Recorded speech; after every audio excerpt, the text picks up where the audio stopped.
আসসালামাইকুম, welcome to জান্নাত Khadija kitchen blog. আমি আজকে আপনাদের বল মাছ রান্না করে দেখাবো। আপনাদের যদি আমার ভিডিওটি ভালো লেগে থাকে তাহলে অবশ্যই লাইক অ্যান্ড সাবস্ক্রাইব করবেন। দেখুন, মাছটা আমি ভালো মতন ধুয়ে পরিষ্কার করে নিয়েছি। মাছটা আমি এই মাজনি দিয়ে মেজে ভালো মতো একবারে ঘষে মেজে পরিষ্কার করে নিয়েছি। দেখুন, মাছটা একবার সাদা হয়ে গেছে। দেখুন, মাছগুলো কেটে নিয়েছি। এখন মাছগুলোতে আমি লবণ মাখিয়ে রাখবো 5-10 মিনিট। আপনারা সবসময় মাছ রান্না করার আগে একটু লবণ মাখিয়ে রাখবেন 5-10 মিনিট। লবণ মেখে তারপরে মাছটা রান্না করলে খেতে খুবই মজা লাগে। মাছের ভিতরে লবণটা একটু ঢুকলে তখন মাছটা ভালো লাগে। আমি এখন কড়াইতে তেল গরম দিয়ে দিয়েছি। তেলটা গরম হয়ে গেছে। এখন আমি পেঁয়াজগুলো তেলে হালকা একটু ভেজে নরম করে নিব।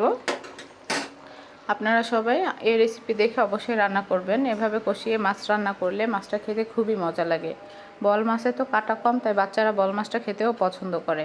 এখানে অনেকে বল মাছ ভেজেও রান্না করে। আমার বল মাছ ভাজা করে রান্না করলে ভালো লাগে না, তাই আমি মাছটা কষিয়ে রান্না করছি।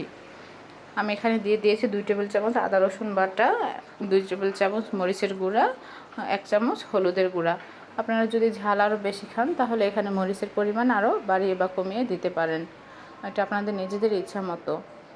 দিয়ে দিয়েছি একটু কাঁচামরিচও আগে দিয়েছিলাম। আমাদের কাঁচামরিচগুলো ভালোই ঝাল ছিল, তাই আমি মরিচের গুঁড়াটা কম দিয়েছি। দিয়ে দিলাম পরিমাণ মতো পানি।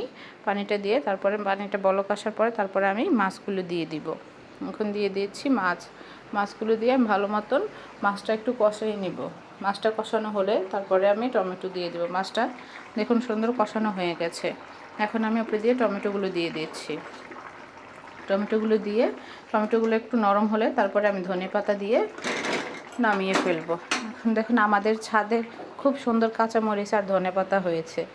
ছাদের মরিচগুলো দেখতে কত সুন্দর লাগছে, কালো কালো কাঁচামরিচ আমার মার হাতে লাগানো। দেখুন কত সুন্দর ধনেপাতা। এই ধনেপাতা দিয়ে আজকে আমি মাছ রান্না করব। এই ধনেপাতা এখান থেকে ছিল, এত সুন্দর ঘ্রাণ। নিজের গাছের লাগানো জিনিস দিয়ে কোনো কিছু রান্না করলে খেতে আরও বেশি মজা লাগে। তাজা তাজা জিনিস দিয়ে রান্না করলে। কাঁচামরিচ নিব ভাতের সাথে খাওয়ার জন্য। দেখুন ধনেপাতা দিয়েছে, মাছটা কত সুন্দর কালার হয়েছে।